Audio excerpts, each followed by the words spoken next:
हर किसी के मन में कभी ना कभी अपना घर खरीदने का ख्याल जरूर आता है। अपना घर होना इन्वेस्टमेंट के साथ साथ एक इमोशनली सही डिसीजन भी लगता है। पर क्योंकि घर खरीदना एक बहुत बड़ा फाइनेंशियल कमिटमेंट होता है, तो हमें इस पे काफी सोच समझ के ही कोई डिसीजन लेना चाहिए। मेरी तरह प्राइवेट जॉब करने वाले या ट्रांसफरेबल जॉब वालों के लिए रेंट पे रहना फायदेमंद है, और आज इस वीडियो में हम रेंट पे रहने के फायदे देखेंगे। मेरे जो रीजंस हैं उनको जानने से पहले हम इनके फाइनेंशियल एस्पेक्ट्स को जल्दी से देख लेते हैं। अगर आपका मकसद रियल एस्टेट में इन्वेस्टमेंट का है तो ये एक अच्छी सोच है, पर हमें ये याद रखना चाहिए कि रियल एस्टेट में लैंड की वैल्यू सबसे ज़्यादा अप्रिशिएट होती है।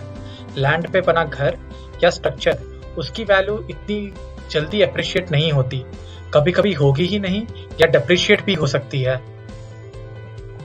दूसरा, अगर हम घर रेंट पे देके एक सेकेंडरी इनकम सोर्स बनाना चाहते हैं तो हमें इसका एक डिटेल में कॉस्ट बेनिफिट एनालिसिस करना पड़ेगा।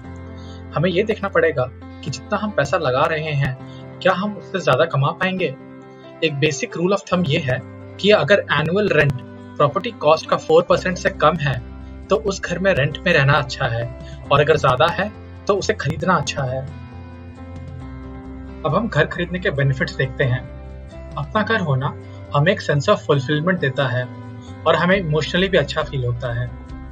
घर लोग मोस्टली लोन पे लेते हैं तो मंथली ईएमआई पे करना हमें एक फाइनेंशियल डिसिप्लिन लाता है। हम फालतू के खर्चे करने और रिस्की फाइनेंशियल डिसीजन लेने से भी रोकता है।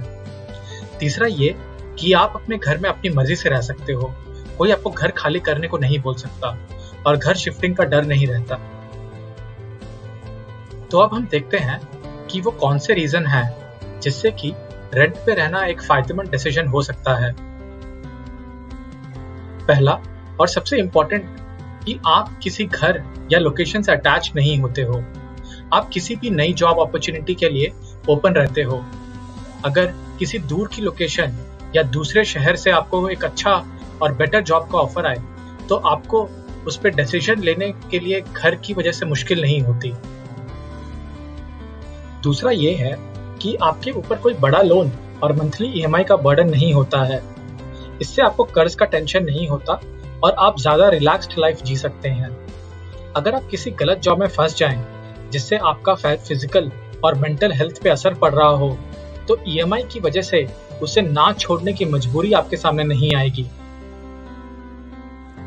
तीसरा ये कि आप अपनी जरूरत के हिसाब से घर चेंज कर सकते हैं।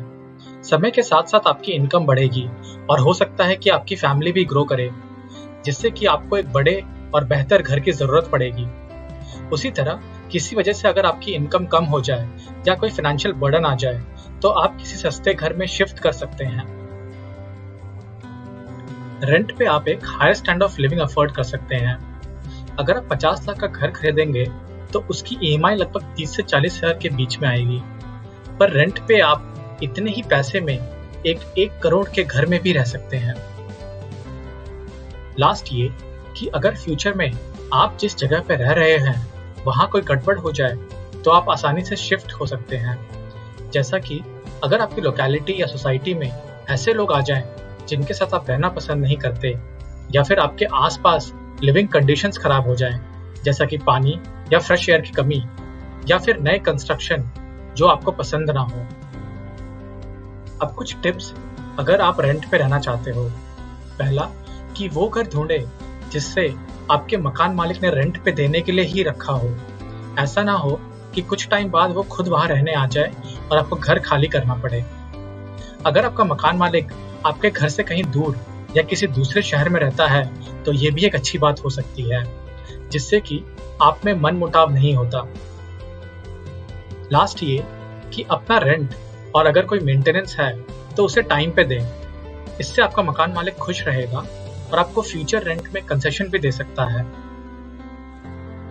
तो ये सभी रीजंस हैं जिसकी वजह से मुझे रेंट पे रहना पसंद है। अपना घर शायद मैं भी खरीदूं, पर अपने 50s में या अपनी रिटायरमेंट से पहले, जब मुझे लगे कि अब बाकी की जिंदगी उसी जगह पे गुजारनी है। आपकी क्या राय है इस बारे में? कमेंट्स में जरूर बताएं। अपना ख्याल रखें और नेक्स्ट वीडियो तक के लिए बाय बाय।